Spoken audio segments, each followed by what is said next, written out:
Good afternoon, everyone. Thanks for joining us, and welcome to today's special webinar hosted by KLG Business Valuators and Forensic Accountants. It's called The Top 14 Most Important Things Attorneys and Clients Need to Know About the One Big Beautiful Bill Act. I'm Steve Cusimano, Managing Director of Business Development here at KLG, and I'm thrilled to kick things off briefly for everyone. Now, thank you for bearing with us. We just had a moment of technical difficulty, so if you're still with us, that's great. If you've ever considered a piece of legislation and thought, wow, this seems really important, but I could use some help to understand it simply and apply the information, well, then you're in the right place. Today, we'll be diving into the One Big Beautiful Bill Act. Yes, that's the actual name of the law, as many of you know. And today, we're focusing on the top 14 essential insights that attorneys and clients need to know. So whether you are advising your clients or just trying to make sense of it all, this hour is going to be packed with practical takeaways and maybe a few surprises. Delivering the substance of today's presentation are two of KLG's experts. First up, we have David Graunik, CPA, ABV, and partner at KLG, whose depth of expertise in valuation, forensic accounting, and tax is matched only by his ability to make complex issues feel refreshingly clear. Dave's been in the business for over 25 years at the forefront of guiding attorneys through high-stakes matters, and today he's bringing that same clarity and his signature wit to explaining the top 14 aspects you need to know about the OBBBA. Joining David today, we have Richard Bilot, who's a CPA, ABV, CFF, and CFE. He's a senior associate with KLG, and he's one of the sharpest minds around when it comes to dissecting financial and technical nuance. Rich knows his stuff and has over 20 years of experience in the field. Rich, like David, has a knack for turning the complex into the understandable, which he will do today with respect to the OBBBA. So, we are lucky to have these two great voices presenting for us today. If you have any questions during the presentation, please feel free to use either the Q&A function or Zoom's chat function to submit your question. And our amazing colleague and moderator, Director of Business Development and Marketing, Samantha Brennan, she'll review all the questions and she'll pose them to Dave and to Rich at the end. So go ahead, grab your coffee or grab your lunch, settle in, and let's make this hour count. Dave, Rich, and Sam, please take it away. Okay, thank you guys for joining us today. We're going to talk about the One Big Beautiful Bill Act, or I like to call it OBBBA. So just a little background on this one. It was part of Trump's second term priorities when he ran. May 20th, 2025, it was officially introduced in the House as H.R. 1, signaling its priority status. On May 22nd, OBBB narrowly passed the House by one vote. One House member voted present. On July 1st, 2025, the Senate received approval by a margin of 51-50, with Vice President J.D. Vance casting the tie-breaking vote. So you can see this was really, really close vote. On July 3rd, the House agreed to the Senate amendments, and the OBB received final approval. On July 4th, President Trump signed the bill into law, officially becoming the One Big Beautiful Bill Act, or the OBBBA. Guys, remember July 4th. It's going to be an important date, not only for America, but for this bill. And the bill is close to 1,000 pages long, so we will not be giving you everything. That's why we're sticking to what we believe are the 14 most important, although there will probably be a couple of bonuses at the end. So the tax implications of the OBBBA. So the OBBBA, the 2025 tax reform, it's an overview sweeping tax reform legislation. Essentially what it does with regard to the Tax Cuts and Jobs Act that was done in 2017, it makes these rates permanent for individuals. There are 7 different rates still. The top rate remains 37%, and it adds inflation after adjustment at 2025 to the 10%, 12%, and 22% brackets. So what that means is those percentages may change based on inflation. We'll see. Obviously, that time will tell on some of these things. AMT it makes permanent the AMT exemption and also annual inflation. It reverts the phase-out threshold back to the 2018 TGCA of $500,000 for single and $1 million for joint. What it does change, however, is it doubles the phase-out from 25% to 50%. So in other words, when you used to lose $250 for every $1,000 you were above your AMT. Now you're losing 50%. So it takes that into account a lot quicker. But you still have to hit these thresholds to start hitting AMT. Again, those thresholds are $500,000 for single and $1 million for joint filers. Number two, standard deductions. There are new deduction levels, and this is going to be important because single and married separate is now up to $15,750. Joint is $31,500, and head of household $23,625. These new deduction levels start this year in 2025, and they will be adjusted for inflation after 2025. And these standard deductions are now made permanent. Of course, I think we all understand that when we say permanent, we're really just talking about when the new regime comes in and changes them again. And we have to do another presentation on another bill for taxes for all of you. But we're looking forward to that in 4 years if that's what comes about. So just keep in mind, again, that anything we say is permanent is really only permanent for the remainder of, Trump's 4 years. I'm sure you're all excited about the state and local tax deduction coming back. It replaces the SALT. It's only temporary, though. It begins in 2025. It's $40,000 for everybody other than married filing separate. So those are only $20,000. So there is a marriage penalty on this, obviously. We're going to increase the SALT deductions by 1% in 2026 and beyond. So it's going to go up by $400 and then $404 and then whatever that becomes after that. Why they're doing 1%, don't know. In 2030, it reverts back to $10,000. So this is not a permanent SALT deduction. This is only for 2025 through 2029. What is interesting, though, is an entity can still deduct their PTE taxes paid. So you're actually getting a double benefit if you pay your PTET through your corporation or S corporation, or LLC, as they can still take that deduction. So it's a double federal, currently it's a double federal deduction. And what the states are going to do, we don't know. Time will tell. The SALT is, though, phased out. It's phased out at $500,000 for everybody other than married filing separate, where it's 250%. But the good news is it can't be reduced below $10,000. So you're automatically going to get the $10,000. If you have AGI below $500,000, if you're married, then you're going to get the deduction up to $40,000 if that's what you've paid in for state taxes. So that'll reduce a whole lot of tax and have some major implications for not just you, but your clients. Moving on, child tax credit. Permanently extended the tax credit starting in 2025. The credit is increased to $2,200 in 2025 with an inflation adjustment starting in 2026. We'll have to see what that inflation adjustment is. They didn't make this one 1%. They made this actual inflation adjustment.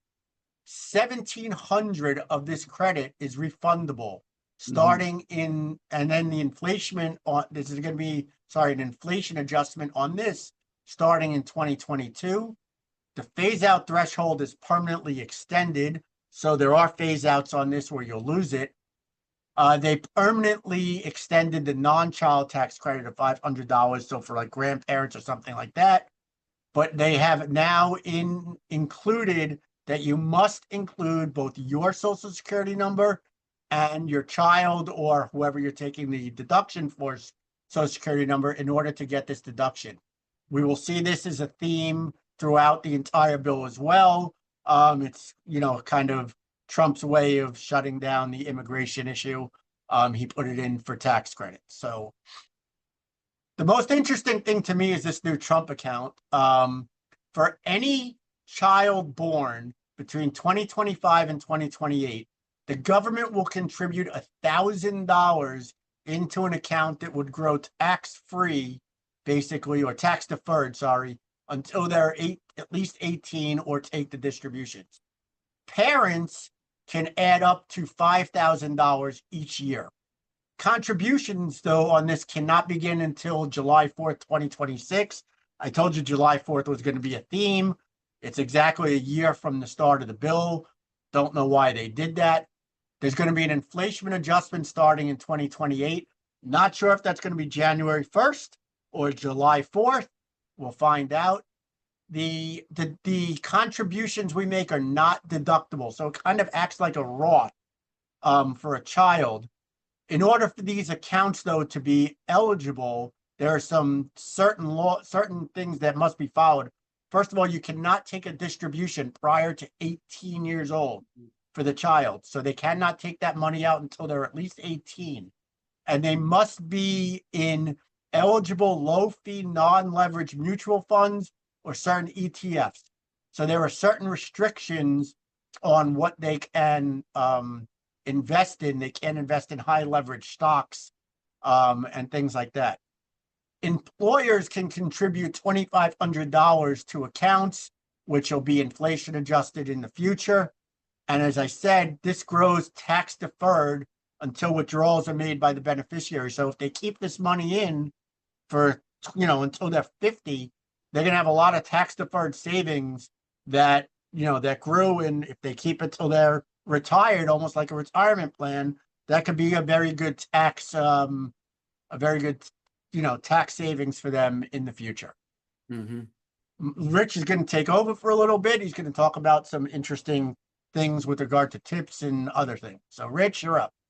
Okay, thanks, Dave, and welcome everybody today. So continuing on, qualified tips. So now there is a deduction is available for up to $25,000 on qualified tip income.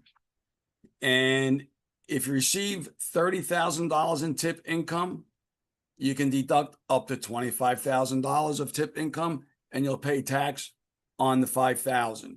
So there is a deduction and it's up to $25,000 on what is being called qualified tip income. It does begin in 25 and it does end in 2028. And there are phase out provisions that start at $150,000 for single taxpayers and $300,000 for married taxpayers. So what is a qualified tip? A qualified tip, it's a cash tip, which includes tips from credit cards and tip sharing arrangements that is received by an individual in an occupation that traditionally and customarily receives tips. Examples, as you see, of food services, beauticians, taxi drivers, casino dealers, bellhops, delivery individuals, counter personnel, etc. And the U.S. Treasury will be publishing a list of what occupations traditionally and customarily receives tips, but that's not out as of yet. And qualified tips, they must be reported on Form W-2 or 1099 or other IRS information returns to be deductible. Now, this deduction, it is available to both itemizers and non-itemizers. Now, to qualify as a tip, the tip must be paid voluntarily without any consequence for non-payment. It must not be subject of negotiation, and it must be determined by the payer. So, Dave, what do you think about, a party of 10 people where it's a mandatory 20% tip? But yeah, it's going to be interesting, Rich, how this, plays out. There's a lot of talk about it. I'm going to guess that those suggested tips go away. That's my thought. Right. I think we're all tired of them anyway. You go to Starbucks and they're asking for a tip now for giving you your coffee. However, I do think that it's now going to be considered, that would be considered suggestive, Yeah. and would not qualify. So, but I don't know. People probably make more than a lot of, well, it depends on the restaurant, but high-end restaurants may not care because they probably make more than 25,000 tips in a year. Mhm. Lower end restaurants or things like Starbucks, we don't know. So we're going to find out if things change or not. It'll be interesting to see how employers deal with this. Yeah, I agree. Overtime. There is a deduction that's available for the $12,500 of overtime income for single filers, $25,000 for joint filers. So what does that mean? If I'm a single filer and I earn $25,000 of overtime income, I can claim $12,500 as a deduction. If I'm married and I make $25,000 of overtime, I get a deduction for $25,000. If I make $26,000 as a joint filer, I can deduct $25,000, and then $1,000 becomes taxable. And that is for the years 2025 through 2028. And it must be paid, the overtime must be paid pursuant to Section 7 of the Fair Labor Standards Act of 1938, which essentially states or outlines various exemptions from the overtime pay requirement, including certain administrative, professional, and executive employees do not get overtime, whereas the overtime pay deduction here covers what's called the non-exempt employees, which includes retail workers, construction workers, and restaurant employees. The qualified overtime does not include tips, and this deduction is available to both itemizers and non-itemizers. And as well, there is a phase out of $300,000 for joint filers and $150,000 for all others. It's a 10% reduction on the phase out. And like tips, it must be reported separately on the W-2 or 1099 or other IRS information return for it to be deductible. And when we say deductible, it's almost like the first $25,000 of overtime or tips are tax-free. You're not being taxed on it. It's a credit, it's deductible. It's essentially, those are not taxable.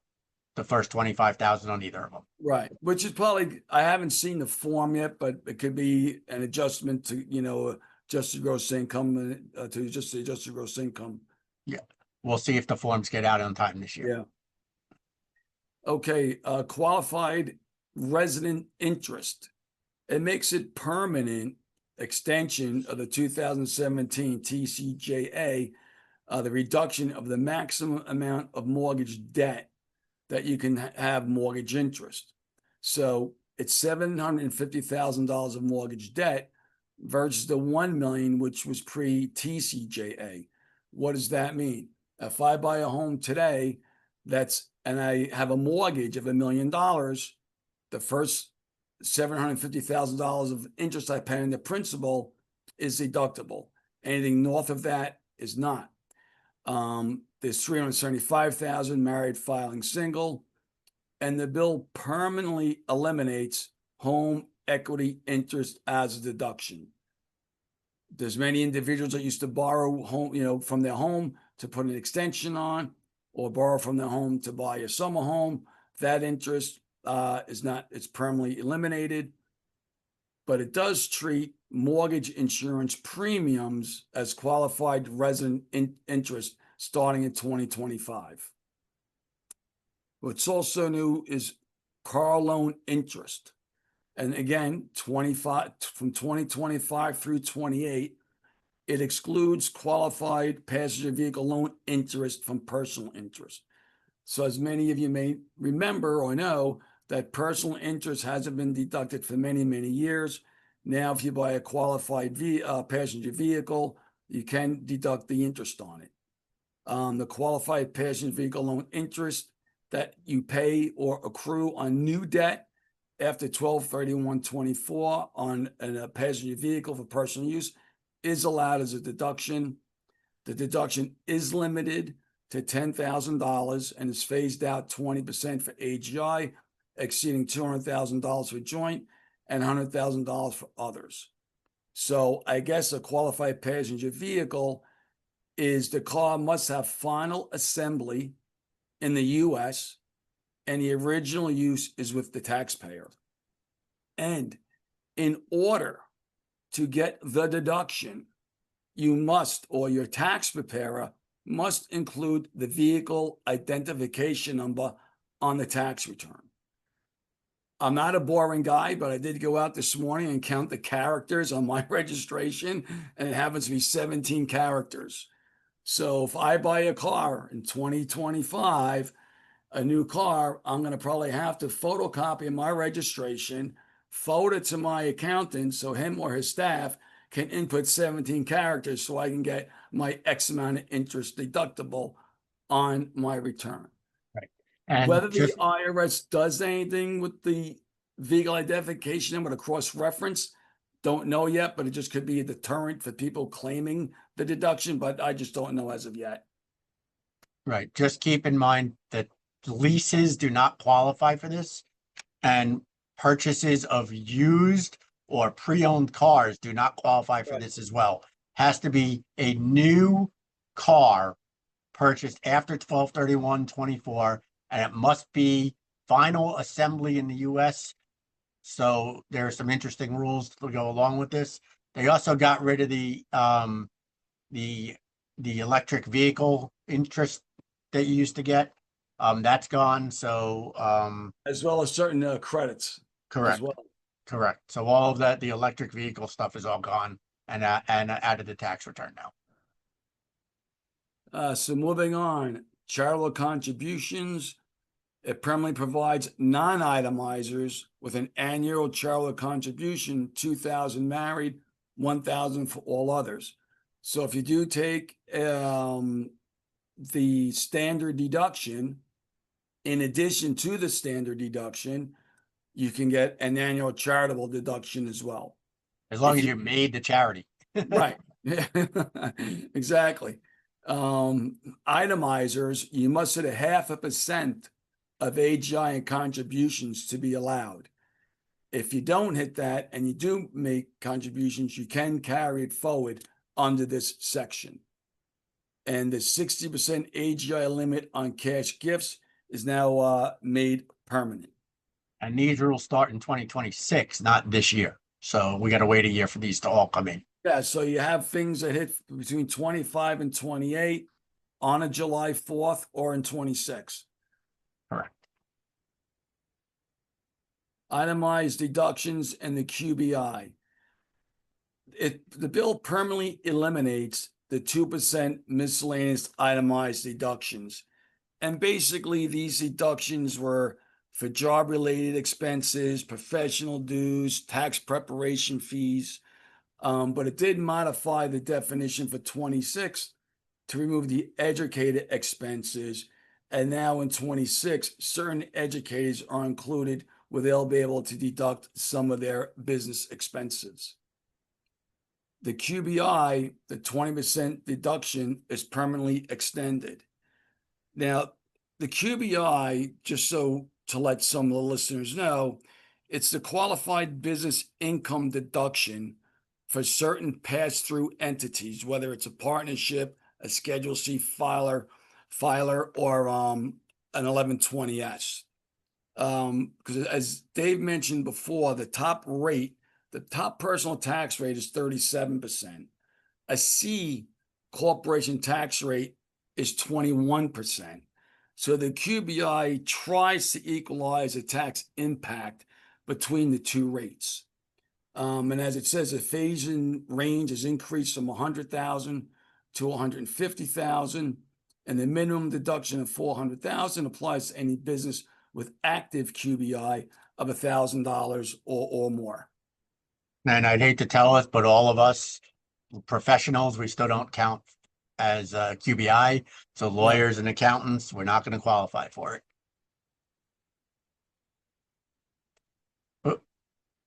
Exemptions.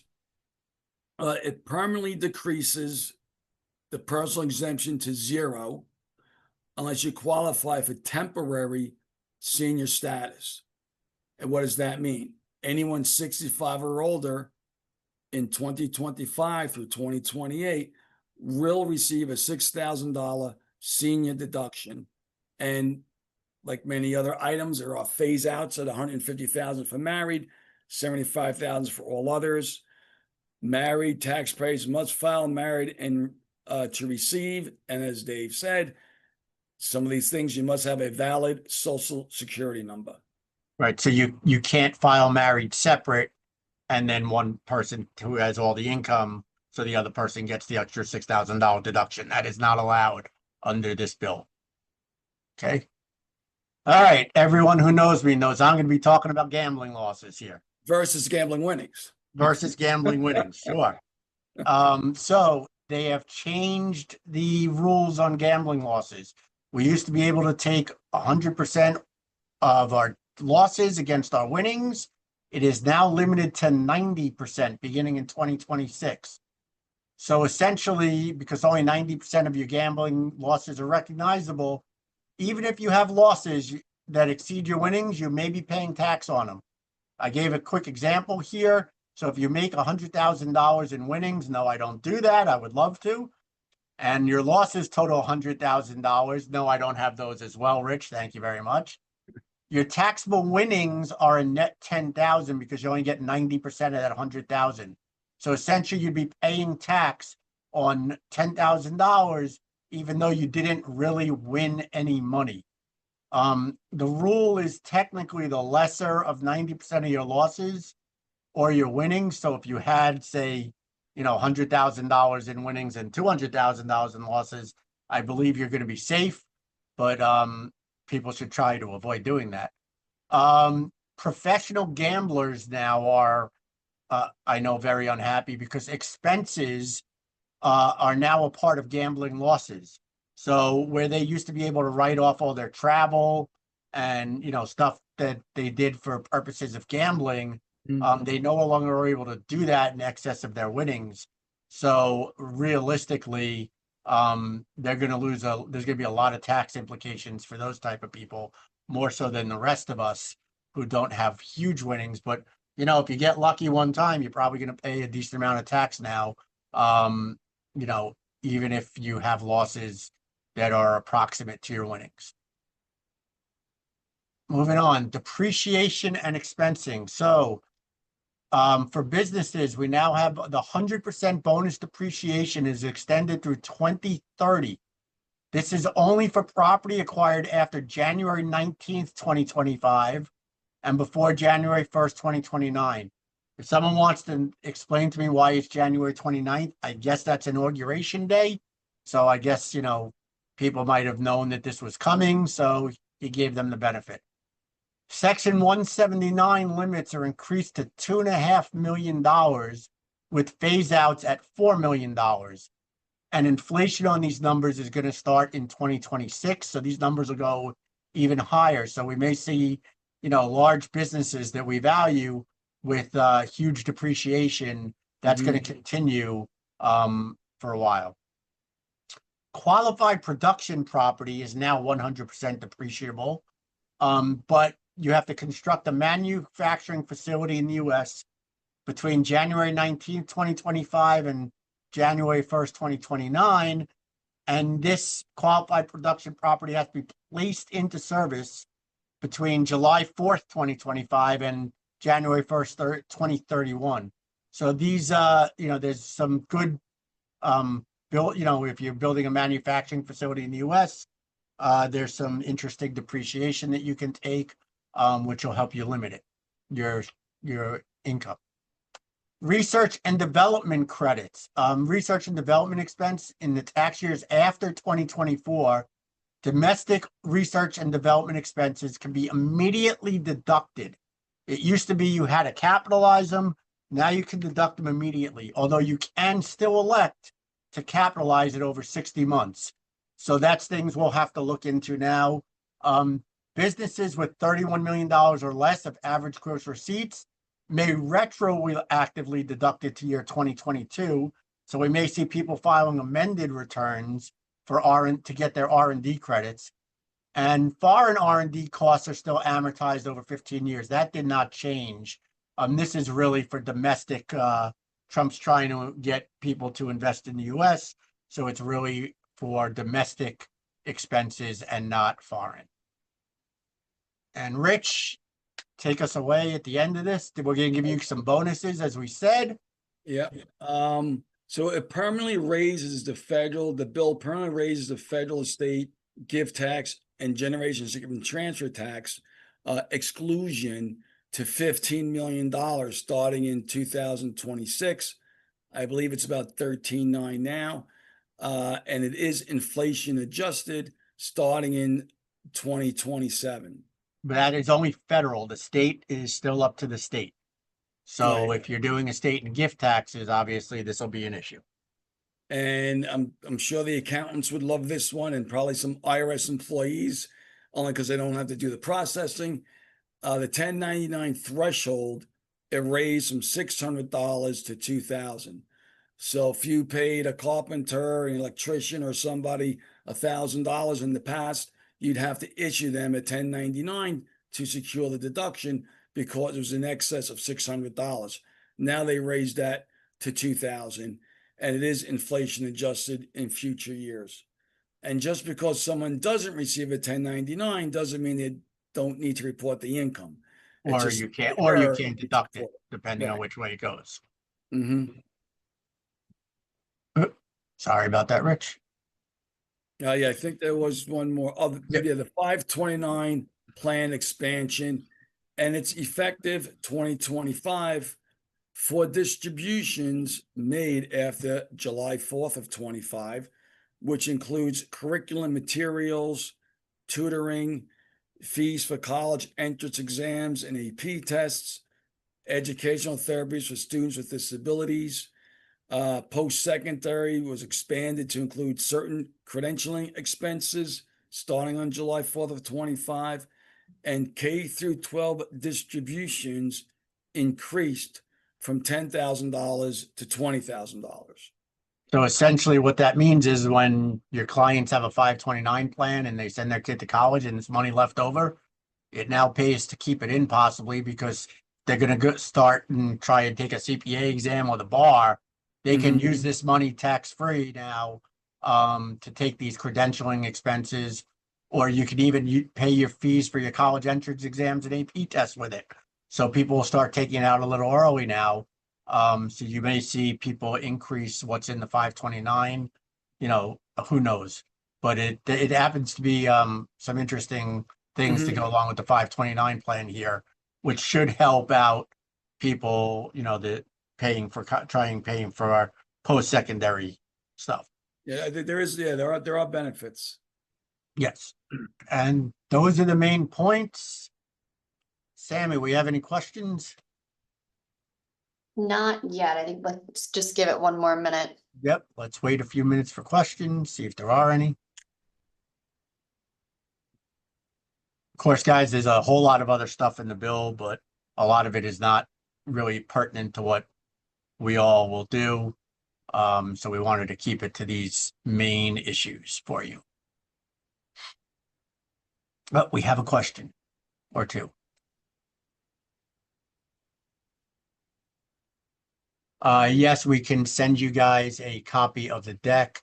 If you signed up, we have their emails, right, Sammy? Yes, that's correct. All right, so we will send that out to you guys along with our thank you letters. Any other questions?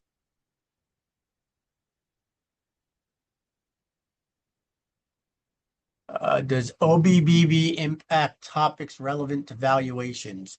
I mean, the tax rates are obviously relevant. Depreciation is going to be relevant. So there are some relevancies. However, it's going to be interesting what we start doing now, I guess, with the SALT, because that's going to change things. But, when we're taking things out into perpetuity on DCFs, we're going to have to take into account that a lot of these things go away in 4 or 5 years. So that will affect our valuations as well. Is the amount a parent can deposit into a Trump account tax deductible to the parent? No. There No. is no deductibility to anything with the Trump account. It's just essentially a tax deferral. It Mhm. kind of acts like the Roth plan for IRAs. And you just can't take money out until they're 18, but there is no tax deductibility at all. Any other questions? All right, well, we thank everybody for joining us today. If you have any questions, feel free to reach out to either Rich or myself. What are the chances OBBB will be reversed? I mean, it was signed into law by a president, so probably not going to be reversed. Maybe upon the next administration, Yeah. I would say. And who controls the Trump account? The parent controls the Trump account until the beneficiary turns 18. And you have to sign up for it. By the way, there's a form you'll have to fill out. So, all right. Well, thank you, everybody. Thanks for joining us. Hope you enjoyed it and hope you found it informative. Have a good day.